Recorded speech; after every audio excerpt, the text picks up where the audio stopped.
All right, we are live now. Here we are. It's official.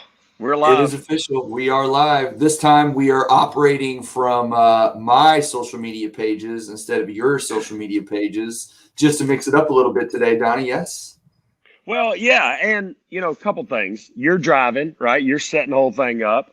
I'm obviously on Easy Street the end of this week for the Long Memorial Weekend, so it Right. was kind of nice to hand the reins over to you. Plus, you know, it's good to switch it up from the hosting party per se, and we're going on Mike Mills on Facebook, and heck, let's just see if we can't gain, I don't know, two more viewers. It'd be awesome. Maybe. Maybe. Now I'm gonna when we get on here, I'm gonna try to tag you in this sucker so that way you can start getting your audience there as well. So My so where peeps. are you exactly, Mr. D, So today? so we've Topo been Chico brought to you again today by Topo Chico, just so we're clear. Every day I got to mention my favorite beverage, and one of these days we're gonna get some supply. So anyway, where you at now, buddy? lifetime.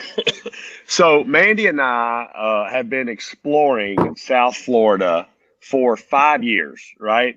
And we've done West Palm, we've done Lauderdale, we've done St. Pete, we've done Tampa.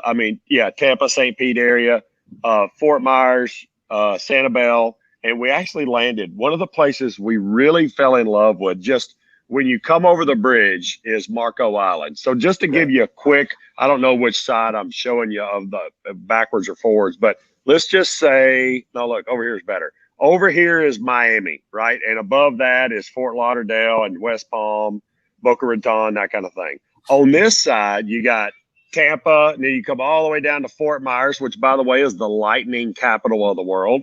Little known fact. You got Fort Myers, come down to Naples, and a lot of people think Naples is the bottom. But if you'll zigzag on down, there's a little island down there, which where I'm at is called Marco Island. And basically, there's I think it's 1,000 islands or 1,000,000 islands or something. Maybe that's where the dressing got their name. But A land of a million thousand. islands. A I million. don't know. Maybe it's 1,000. I don't know. It would be ironic that it's the Maybe same I don't name, know. Maybe a million seems a same name as million the and a dressing. thousand seem like it's kind of a big difference there. Maybe I don't Yeah, know. I mean it's 1,000. Yeah, I got it. So, but the really cool thing about it is there's just, I mean, sure you can go out in the ocean, but all these little zigzags in between islands and whatnot is super great on a boat. So we're actually going to rent a boat tomorrow and maybe or Sunday and do a jet ski tour tomorrow. Where what's the guy on Couples Retreat is going to show us around on the jet skis? You You remember are that for guy? scuba. You are for You scuba. you up for scuba? So he's going to show us around a Villas or something like that. He's going to show us around on jet skis, and then of course I'll be an expert, so I'll navigate the Yeah. intercontinental waters myself from Tennessee, and we're just gonna have some fun, man. It's very nice. It's 84 degrees, like pretty much 300 days out of the year. So my biggest thing, just to close here, my biggest thing, and no knock on any of you that have places in 30A and PCB and Destin. We love that area. But I told Mandy, I said, when we get a place, I want it to be somewhere where when I'm cold in Nashville, I can go somewhere warm, right? And PCB gets pretty cold in the wintertime. So that's kind of why we kind of landed down in this area. So what you're saying is that you're getting old and now you have a retirement place in Florida, is what you're basically saying. Here's the thing. I never thought I would become that guy where, like, I don't like it too hot and I definitely don't like it too cold. I like it kind of right in the middle. And it didn't bother me when I was 30, but almost at 50, yeah, man, I wanted to be this all the time. I'm in a little corridor here, got a nice little breeze, got my stand set up, which I flew on the airplane with me, and heck yeah, we're having the Mike and Donnie show. Well, I very much envy you right now since I'm sitting here in my wonderful dark damp office, just working hard on a Friday while Donnie's hanging out at the beach. Quite That's how. frankly, I have been working a little bit. I've been on the phone a couple of times, just answering questions, navigating the trials and tribulations of the end of the month, right? Because that's where we're at. Which, by the way, is a great segue to our topic. So Mike and I talked about what we were going to talk about today. And one of the things that's really hot right now, especially if you talk to our competitors, is, how are y'all getting loans done so fast? Because you saw something on Housing Wire. What basically did it say in a nutshell? Yes. So, so basically, the time to close, which is basically the time we get the contract to the time that we fund your loan. Okay. Yep. They kind of monitor industry averages on how long that typically takes. All right. So right now, just to give you an idea, in 2013, the average amount of time to close a loan was 46 days. Okay. So yeah. 46 days. That's industry average across the board, start to finish. 2021 so far, the average time to close is 53 and a half days. 53 and a half days start to finish. That's almost 2 full months. That's 2 months. Yeah. Close your loan. And what's crazy is something the article talks about is, have you ever heard the term fintech? No, I don't think so. So fintech is just financial technology, right? That's just the two of them that they've kind of put together. Well, why don't you just say that? Well, because that's the terminology that's used, man. I don't create He likes it. to try to stump me and just like, hey, Donnie, did you know this? Well, no, Mike. I mean, let's just put it out there in front of everybody that I'm an idiot. I'm asking you like I would ask anybody else. I'm just understanding. So when I say fintech, we're establishing a vocabulary, right? Here's financial technology. We're lazy in 2021. We don't want to say the whole thing. Exactly. So because of all the financial technology that's available these days, it's very surprising that it's taking longer to close loans than it used to take, even just as few as 5 to 7 years ago. So why is all that? Why does it take so long? Wait. Technology is actually slow. Better technology is actually slowing us down. Well, possibly. I mean, that could be it. That seems like a pretty direct correlation that I don't know if you can make. But hey, we'll go with that. Sucks. Yes. So, but basically, there's few people out there that are obviously closing faster than that, like us. But let me ask you, Donnie. You've been in the business a long time. When you're closing a loan from start to finish, first off, what is it? What are you doing exactly while all this is going on? And why does it take so long for some, and why does it not take so long for others? I was actually thinking about that when we talked about doing this. My biggest thing is if it's over 30 days, I am cringing and night sweats and all that goes along with it. You got USDA loans. I always say, okay, look, it may be 40 days on those because when we get done with the loan, it's got to go to USDA and they have to do their little thing. And sometimes they're behind or whatever. And being in the country like we are, we kind of do a lot of those USDA. But here's a great example. I had a lady call me, and this is a fine example of you get what you pay for. So she called me. She wanted to refinance 2 loans, a primary and a investment property. We went through the whole thing. I told her my price. Everything was good. She's like, well, I talked to this other guy, and he's a few bucks cheaper. Rate's actually the same, but the closing costs are just a few bucks cheaper, And I said, hey, no sweat, whatever. And by the way, anytime that happens, I always say, by the way, that comes from experience. Give me a call if you have any trouble. Let me see if I can jump in, right? Yeah. 2 months and 2 weeks later, she called and she said, hey, Donnie, I was just curious, she was kind of reeling a little bit. Like, I was just curious about how rates are doing right now and whatnot. And, I've had some trouble with this guy. And I said, when you say having some trouble with this guy, like, you mean you're basically telling me you still haven't closed 2.5 months? Well, yeah, I mean, we're not closed. And they're giving me this thing about whatever and this and whatever. And I got the opportunity to tell her that, investment loans and second homes have really taken a beating in the last couple of weeks.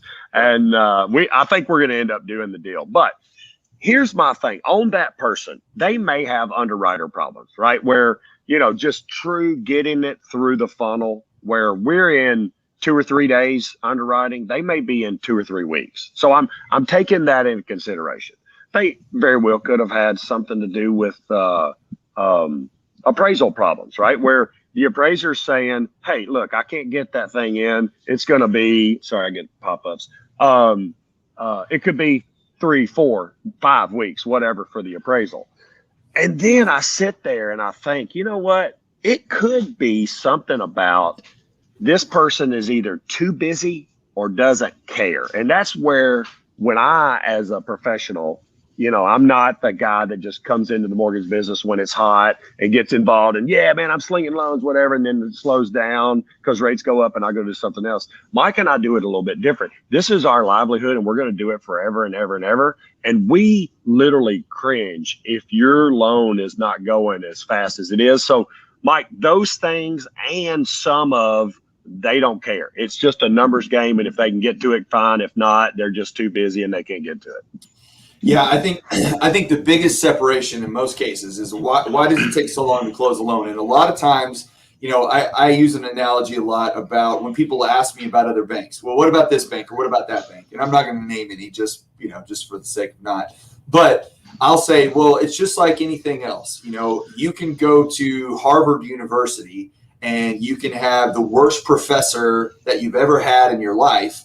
Or you can go to Tarrant County Junior College, which is where I live, and you can have the best professor. And the experience, regardless of the institution, can be vastly different depending on the people that you deal with, right? Yeah. So that's a good one.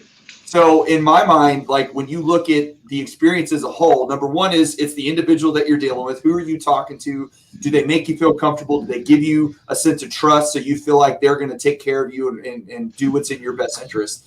And one of the things that I always explain to people is when you look at, why am I going to do the best job that I can do for you at all times, right? And you touched on this a minute ago where it's a numbers game for others, but not so much for us. And what I mean by that is when you're some of the bigger ones, again, not going to name names, but when you're some of the bigger boys. We know who they are. Right, you know who they are.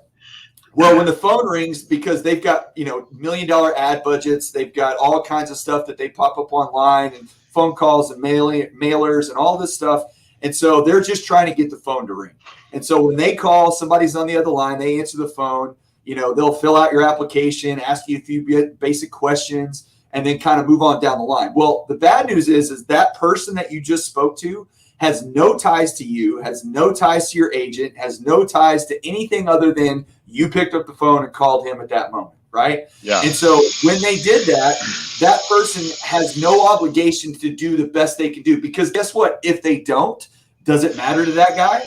Because he'll just pick up the phone and talk to somebody else, and they'll. Because the phone's going to ring, yeah. The phone's going to ring. So there's going to be 100 people, and he or she will do their best job to take care of about 10 of them. And if the rest of them fall off, who cares, right? They don't care. Whereas for you and I, go ahead.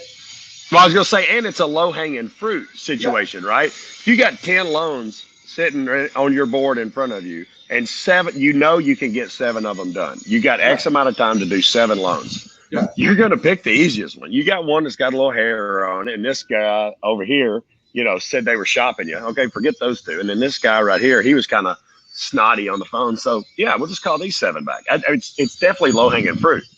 Yeah. Well, and also, too, like what I try to explain to people is that, my incentive in the transaction is I have to do the best job I can from start to finish. I have to explain everything up front and make sure it's really, really clear so you know exactly what you're doing.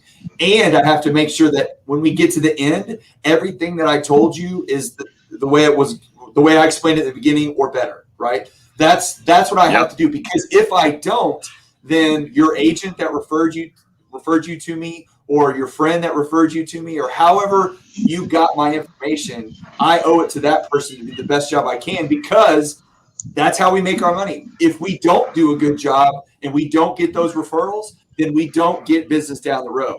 So it's always in our best interest to do the best possible job we can, because we have to make sure we keep getting those referrals, because we don't have $2 million ad budgets or $10 million ad budgets. Right. So people keep calling all the time. So our incentive is to move fast and efficient.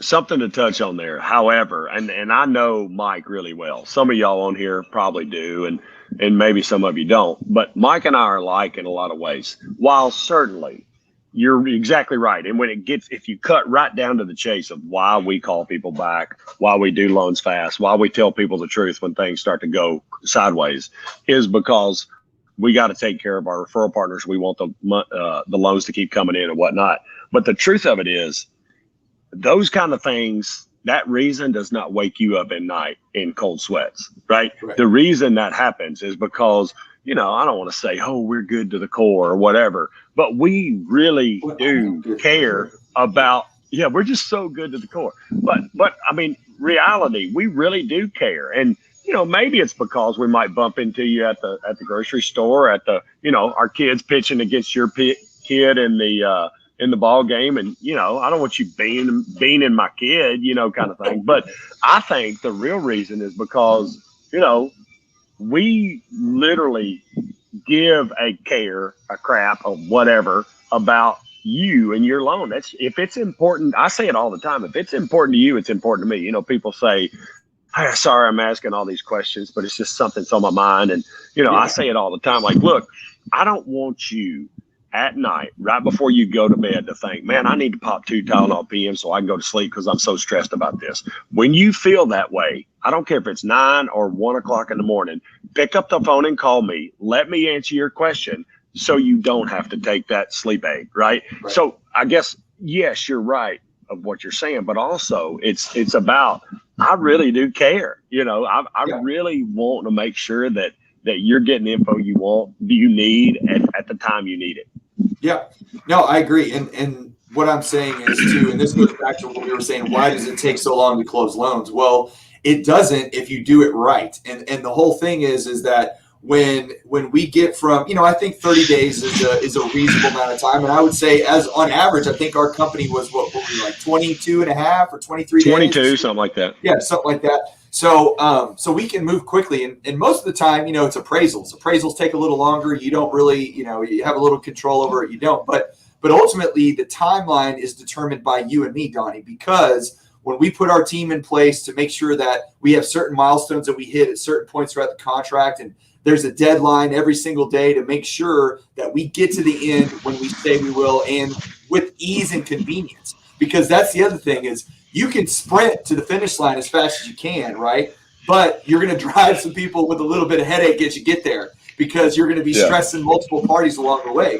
But if you can make your process such that you get all the documentation up front, you make sure the expectations are set where they need to be, and you have a great team to back you up, and you make sure that all the way through until you sign at the at the closing table, that everybody involved, like you said, cares about the process, and make sure that when we get to the end, it's exactly the way we said. That's what makes that so much quicker versus the guy who's just picking up the phone and working through 100 people to try to get 5 of them that end up working out. And then you just sit in the twist in the wind. And every single time you got to find out about your loan, you got to pick up the phone, call the 1-800 number, put in your loan number, put in your social security number. You got to dial it in. And then, we're going to switch to this department. Put your loan number again, put your number, you're just constantly on this phone tree, just spinning and spinning and spinning. And I think that is the experience. And look, getting a loan, nobody's like, wow, that was the greatest thing I've ever done. Nobody ever says that per se, but if you can get to the end and it not make you wake up in cold sweats at night, that's what we're trying to do. Yeah, and we're very blessed in that when we came to Eustis Mortgage, Verity, Prosperity, that group of companies, we were very blessed to have a team around us that are so passionate about the customer, right? And the customer relates to the process. The process is super important to the customer, even though they don't know what's going on, but they want to get to that finish line with not blood in the streets and all the stuff that they got to deal with. I'll call out right now, Kate DeKay and Steve Barton are super passionate about making certain that our turn times, most specifically in underwriting, are way better than industry standard. Like when industry standard is at 4 days, it makes us cringe to feel like our initial submissions are at 4 days. And they're also very passionate about closing. We've got a closing department that is through the roof when they say, hey, I'm sitting on go. As soon as you get that clear to close, we'll zip that package out. And I love the reviews, and we get them a lot. I know you do too, Mike, because you're passionate about making that process, under promise, over deliver. I mean, we get the reviews all the time. Like, okay, maybe it wasn't like eating ice cream at the park, but it was the best loan process I've ever had. And basically, I feel like I didn't do anything. I feel like I did something in the beginning, and then they just called me and said it's time to close. And that right there is the proverbial referral chain of when people have a good experience, they tell them about it. I went to a coffee shop this morning. I've never been there in my life. The guy that was in there, he had broken English to some extent, but he knew everybody's name. Hey, Sally, I'll see you in the morning. And they were talking and loving on each other basically from afar through the deal. That guy, his customers come back and get more coffee every day. He knew what they wanted. They want that little heart shape in their little foam at the top of it because it makes them feel like they got a little love. I mean, they come back to that guy every day. I love seeing good service. And that's essentially what we're talking about here. Closing your loan is our service to you. And rolling out the Ritz-Carlton red carpet is what we're all about. Well, and I think anytime you're considering getting buying a house or refinancing your house, one of the really good questions that is a telltale sign to a lot of lenders is just say, hey, how long does it take you? Like, how long is it going to take to close? And if their answer is, 45 days, 60 days, you might want to try to pick up the phone and give somebody else a call, only because we know how the loan process works. And if it's taken 45 to 60 days to close the loan, it's not that hard. Something in that process is broken, and and it shouldn't take that long. So, I think that's a great question to answer. That'll give you a good gauge before you even talk about anything else about how that experience is going to be with that lender. And if it's any more than 45 days, I would say pick up the phone and try somebody else and ask that same question. Right. And back to my original story of the lady that was doing 2 loans. She called me. She ended up going with the other guy. Then she called me back. If you look at that picture, let's just say they were 0.25% better, which in some people's minds, that's not that much. In some people's minds, that's a lot, right? So wherever you stand, that's fine. But if they're 0.25% better and can't get the loan closed, then that's nothing. That's zero value whatsoever. I think, so they were a few dollars better in the beginning than what we were. And look, I'm not the guy that's just going to say, all right, let me talk to my manager and slash the prices for you. I said, hey man, here's our cost. We're really good. It's worth it. And that's fine. It's no big deal. But she came back, they couldn't get the loan closed, and she was glad to pay our deals because ours was actually real. And by the way, back to the under promise, over deliver situation, we're always going to estimate on your taxes, insurance costs, all the way across the board in the beginning because we don't want to have a frowny face at the end, right? So probably at the end, and I've told people I've lost business because of this in my career because I'm not going to swear that I can do it for this price. But at the end of the day, the price very well could have matched theirs at the end, but I wasn't going to swear to it because I wasn't for sure I hadn't verified their homeowner's insurance, or I wasn't exactly sure if they were going to pull the trigger now. So how many months of escrows did we put in there? So at the bottom line, like Mike said, get with somebody you trust. And by the way, if your agent trusts Mike, then you can trust Mike too, right? So the person that referred you to us, trust us, then jump in. And by the way, we're going to be best friends when it's all said and done. Mike and I both have the same feeling about this. Our customers are our buds. That's who we go out and have a brewski with and play golf and go to the park with and go to events with and stuff. That's, dinner. That's what we do. Did you just say brewski? Is that what you said? Brewski. Is that bad? Brewski? Have a no, brewski? No. It's just, it's like, I think that's circa 1970, but we're okay. I mean, that's, look at my glasses. I look like Pancho. You're an old guy. You're retiring to Florida. That's what you do, right? So that's how it goes. Well, I just wanted to, I know you're on vacations or, you're on a fact finding mission, happen to stay in a place, but we didn't want to skip today. So I wanted to, no doubt. We're about 25 minutes into this thing, but I just wanted to make sure that everybody knew, because it's such a big deal these days on how fast people close and how quickly things go that, know what you're getting into, ask the right questions, and make sure you're making a good decision. So that way that whole process doesn't have to be so painful. And I think that's the message. All right. So, and truthfully, I enjoy this. I mean, and basically this conversation happens once a week, whether we video it or not. Mike and I have this conversation. I mean, it's not necessarily just one topic, and we may not talk as in depth. Well, we don't talk about everything that we would talk. No, we can't talk about it. I mean, we're buds, Mike. That's private, okay? But at the end of the day, one of the things I've actually been leaning on Mike a little bit for recently is that there was a time 20 years ago, maybe 25 years ago, when somebody said, you know what, I've been hearing about this internet and there may be something to it, right? There may be something to it. So I'm starting to get a little bit, as an investor, I like to invest and play with the market a little bit.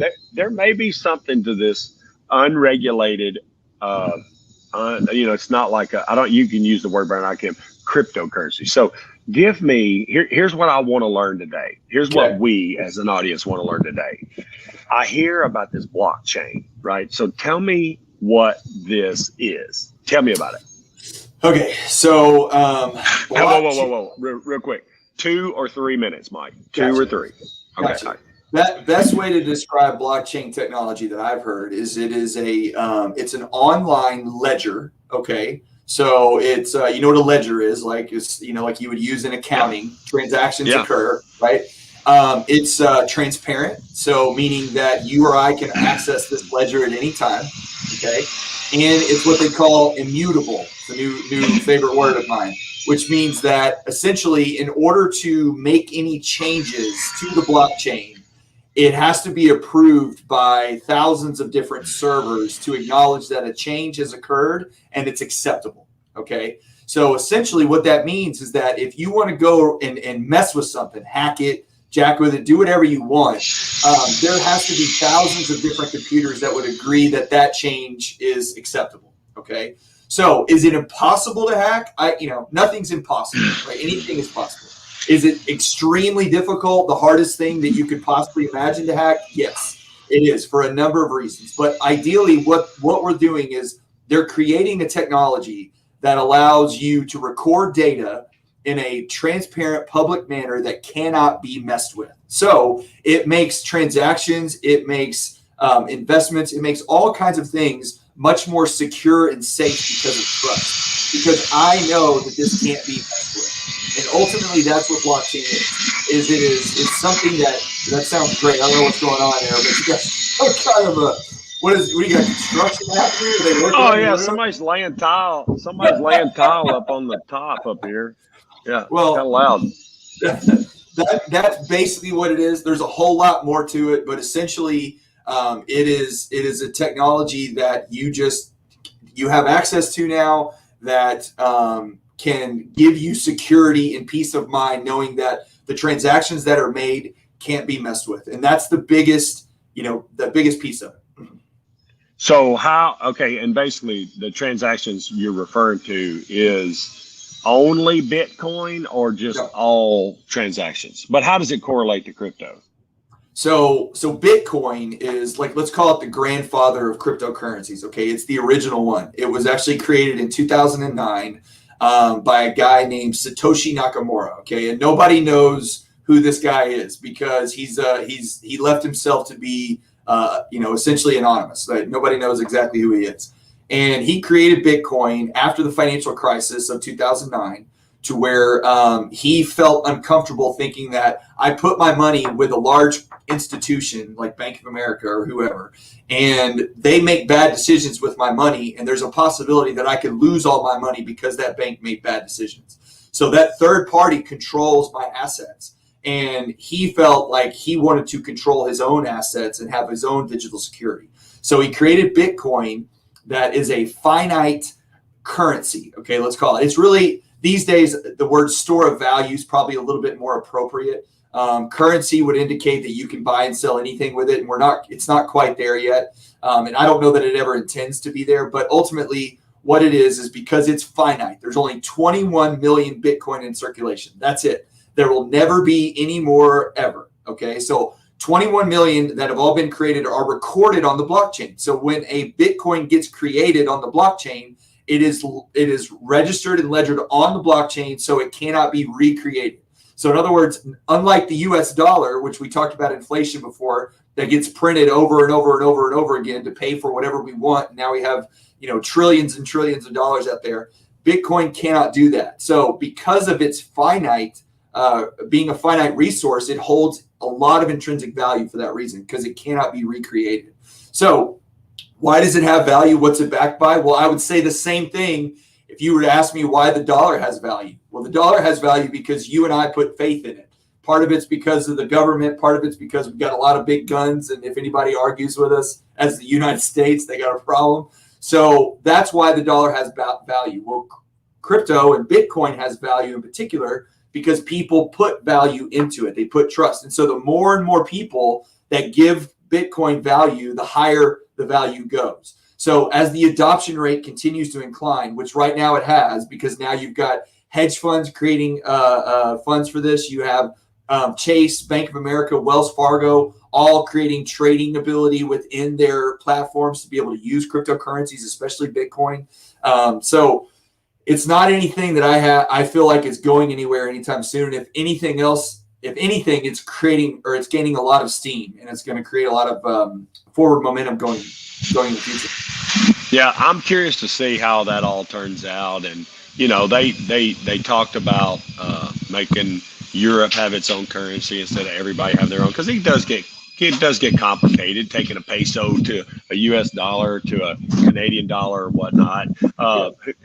Who's to say what the value of that money is right now? Usually the person taking it is devaluing the foreign dollar and whatnot. So I'd be curious to watch, as it goes. I don't think I'm going to put a lot of eggs in that basket, but I think I want to put enough eggs in that basket that'll keep me current on it and yes. Follow it. So that would be kind of my recommendation at this point, because there's people that that bought Chevron back in the day and freaking any kind of oil. My grandfather back in the old days literally was a working man, right? But he bought oil stock and retired in great fashion just from that. Now, I was my mother's first husband, so my sister's granddad's, and it was intriguing to me to know that he was very thrifty and didn't live very high on the hog, just a working class guy, and he retired wealthy because of the huge increase in oil at that time, because we became so dependent and we weren't importing oil. We got it from Texas, right? Yep. The Lone Star State. What is it like this? And those kind of things. So I want to invest enough, not necessarily to try to make my whole stack of hay on that, but enough to definitely keep me where I look at it. I want to see what's going on. Yeah, I would. If I was giving a recommendation to anybody, and I tell this to anybody that asks, is I would. There's a web app, or there's an app. It's called Coinbase. It's a crypto exchange. And not only can you buy Bitcoin, but you can also track other cryptocurrencies if you have any interest in them. It's really easy. It's easy to set up. It does require some authentication. You have to take a picture of yourself with your driver's license. It's very secure. Okay. But you can buy and sell and trade Bitcoin. And it's really easy to hook up your debit card so you can buy it, straight with cash and do it that way. And buy $50, buy 25. The great thing about Bitcoin is you can buy $5 worth of it if you want. But what you want to do is it creates a situation where you watch it and you track it and you see what's going on.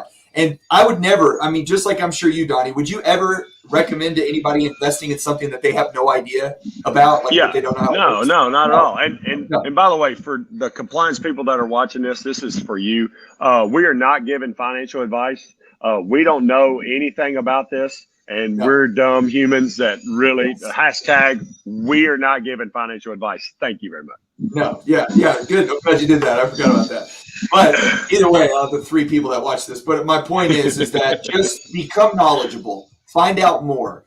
Start small. Read articles, watch YouTube videos. Yeah. Just get familiar with the technology. Learn about it, and I promise you, when you learn about it, you will understand what the value is. But you have to learn about it first. You've got to learn about it first. Yeah, I agree with that. And that makes sense. Just in anything, you don't go buy a new golf club if you don't know what you're buying, and unless you're dumb, kind of thing. So you do the same thing there. So on that note, Mike, I'll leave you with this. It is super tropical down here. We're in South Florida. We really enjoyed our time together, Mike. Hopefully we had some viewers on your page. I guess this may become a competition, right? So whose page can get more views? Yeah. Yeah, well, I think we started off a little low today, but that's all right. We'll bounce back. I just want you to enjoy your vacation, buddy. Have a good time, and I'll see you next week. All right. You got it, brother. Y'all make it a great day. Be great humans. See you later.